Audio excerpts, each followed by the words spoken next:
You know, well, as I mentioned, there was an uproar. It was almost like you taking people to training that they don't want to go to. It was something that bothered them about it. But you have explained it beautifully. You know, what it takes. And you need, if you got a brake problem, you need to talk about a brake problem. Absolutely. You know, you can't say, I can't talk about a brake problem because this is a problem with it. Correct. But, and I know you can't do all of this right now. But why are there so many negatives about African American students, like suspensions, all kind of things, disruption classes, and on the low end of the scale for as learning is concerned? Why is that? The reasons are many. There are many reasons why we have the data that we currently have in Bibb County, which you will find in most urban districts across the nation. However, I can tell you this.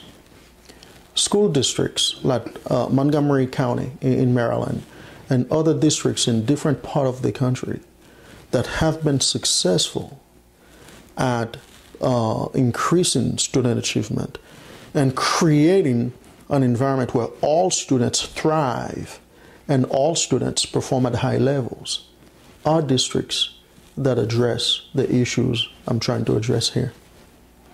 Okay. And so there's been some success doing that in Maryland and other cities.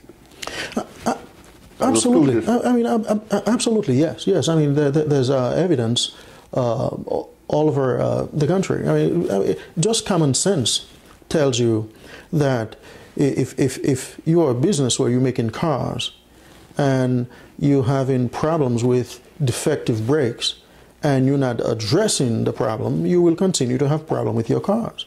And the minute you start addressing the issue, you will begin to see improvement. But I think this now. I think their concern is that you are taking white teachers and teaching them something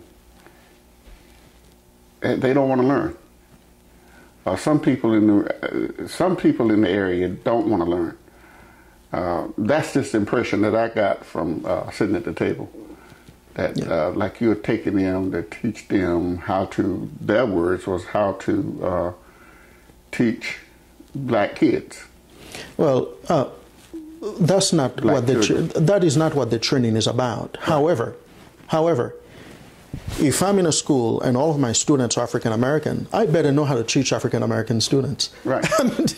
But even though that's not what the training is about, but my thing is, if that's what they're angry about, then we have a bigger problem in our hands.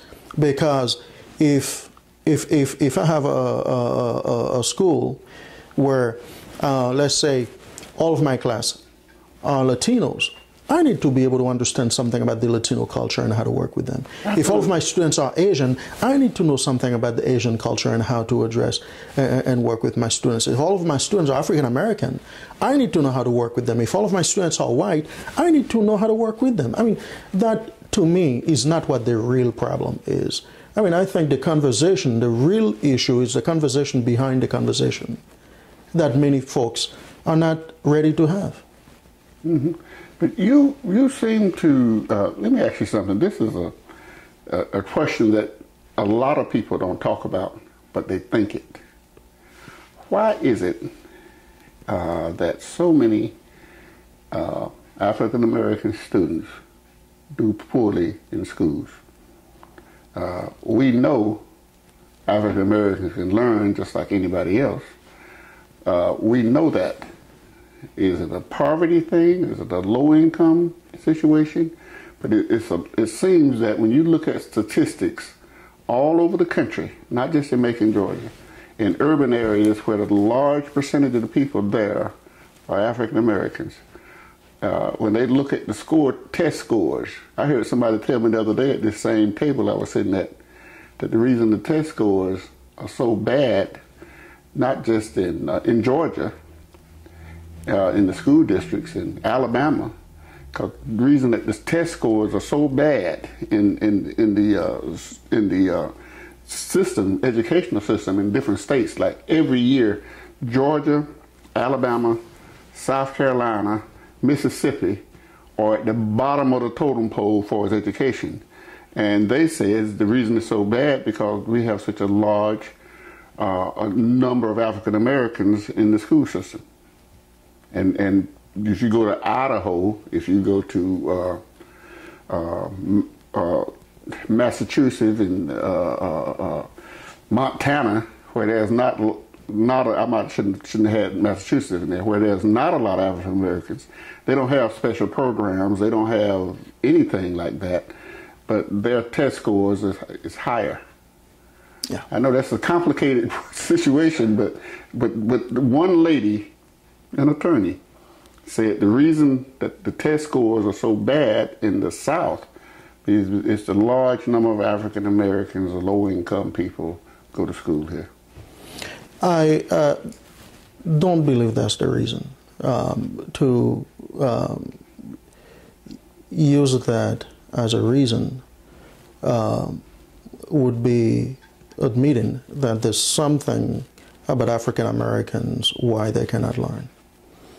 And so I don't think that's the answer. I think we have many problems or many challenges or reasons why we have the current results that we have. There are many things that come into play. I believe poverty is one of the barriers. I think lack of parental support is another one. Mobility, language barrier. And so there are many reasons and many concerns.